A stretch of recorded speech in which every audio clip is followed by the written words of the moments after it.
Erokamano kuom keto Ramogi TV ka wachakanegi weche ma hinyo chuny ni ng'at achiel owito ngimane ka mamoko adek oyudo hinyruok e masira mar apaya motimore odhiambo ma kawuono e wang' apaya ma otudore gi chiro ma Akala mane sub county ma Gai. Kaluwore gi komanda mar obila e sub county no Benson Pamba, masira no notimore bang' lori moro bayo yo kendo donje chiro no ma Akala. Owacho ni jogo ma oyudo hinyruok oring gode kar thieth ma Siaya Referral Hospital.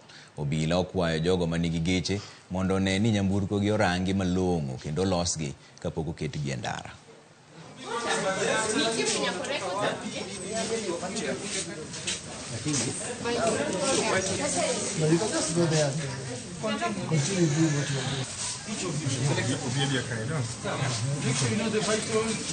To samane ajali yudo ka awuok matin.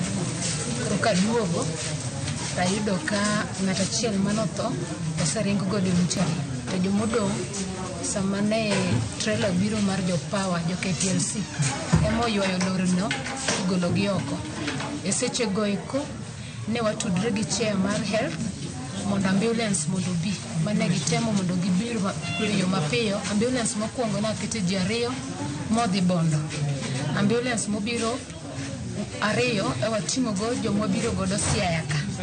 To kwachopo Siaya ka wayudo response maber kendo nurses otimo maber mapiyo ne ngima jowa.